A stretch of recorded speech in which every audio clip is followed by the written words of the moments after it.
This is topic 3.4. It's integration by parts.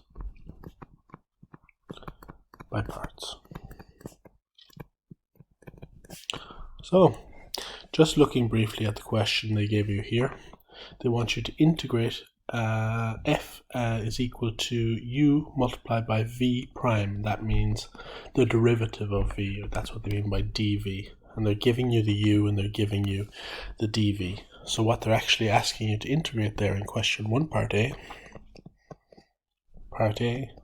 is they're asking you to integrate the log of p times 5p cubed. First thing, I don't like things written in that order. I always prefer it written as 5p cubed times the log of p. But it doesn't really matter. Okay, so the first thing we're going to focus on here is a u, and we're going to focus on getting a dv. Which one should you pick? Whatever one you pick for dv, make sure you're able to integrate it. So for example, if I pick log p, I have no integral for that, so I wouldn't be able to integrate it, so it's no use to me. The second thing is, if whatever you pick for u, make sure that you're able to differentiate it over and over again, and it will eventually differentiate down to 0.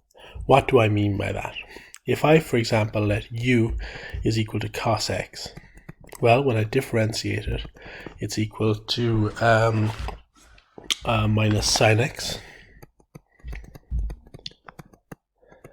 And when if I differentiate it again, I'd get a minus cos x. If I differentiate it again, we'll go back to positive sine x. Over and over and over again, it'll be bouncing back between sine cos, sine cos, sine cos, which isn't great. However, if I had something like u is equal to 5x cubed, well, if I differentiate it once, I'd get 15x squared. If I differentiate it again, I'd get 30x. If I differentiate it again, I'd get 30. And if I differentiate it again, I get 0. So ideally what you want to choose for u is something that you can keep differentiating down to 0. There are exceptions to it, and we'll have a look at those later. And for dv, something that you can definitely integrate. So in this case here, u should be 5p cubed.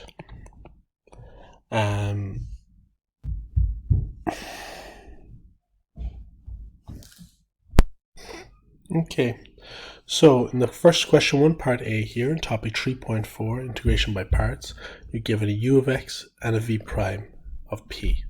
V prime, that means dv.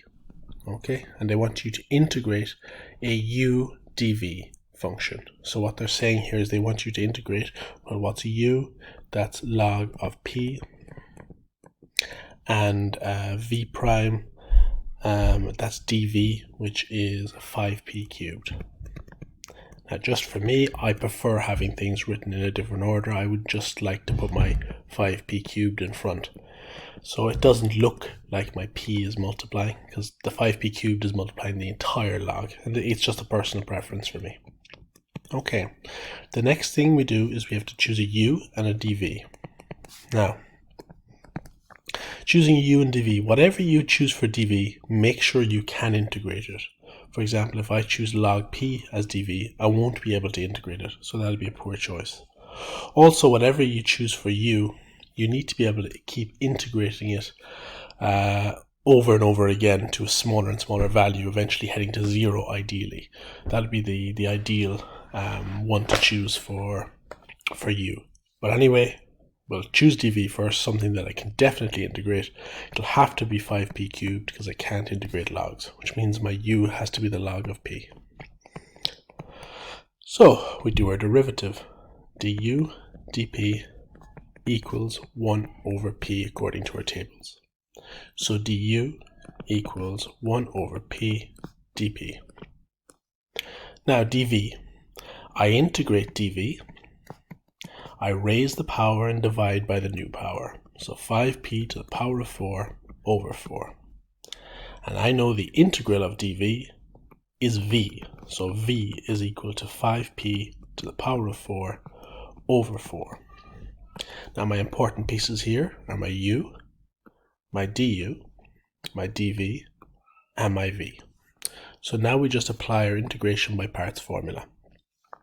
My integration by parts formula is if I have a function that's u dv, I know it's equal to u multiplied by v minus the integral of v du. So I fill that out. Now my u dv is what they gave me at the start, 5p cubed log p. And I know that's equal to u times v. U, I can see, is the log of p, and v is 5p cubed over 4.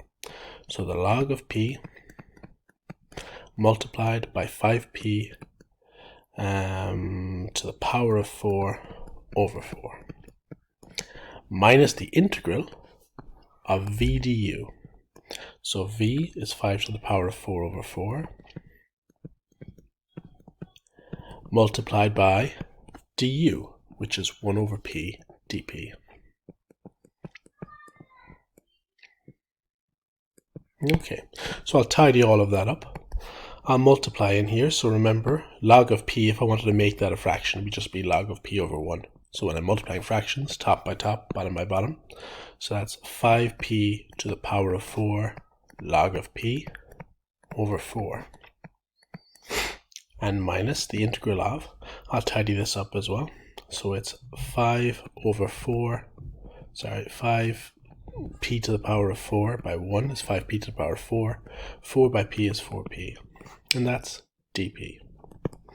Now, the 5 is multiplying, and the 4 is dividing, so I can bring those out in front to make everything a little easier to look at. So minus the integral of 5 over 4 times p to the power of 4 over p. Once again, and I have my dp there. Now I can do some simplifying. P to the power of 4 divided by p to the power of 1. When you're dividing, the indices subtract, so that'll give me p to the power of 3. So I have 5p to the power of 4 log of p over 4 minus 5 over 4 times the integral of p to the power of 3. Now we're ready to integrate. So I have 5p to the power of 4 log of p all over 4 minus 5 over 4 times. Now to integrate, I raise the power by 1 and divide by the new power. And finally, tidy up by multiplying my fractions. So I've got 5p to the power of 4 log of p over 4, and then I have my fractions. So I have my minus 5 times p to the power of 4 is 5p to the power of 4, and 4 times 4 is 16. And of course, at the very end, plus c for an indefinite integral.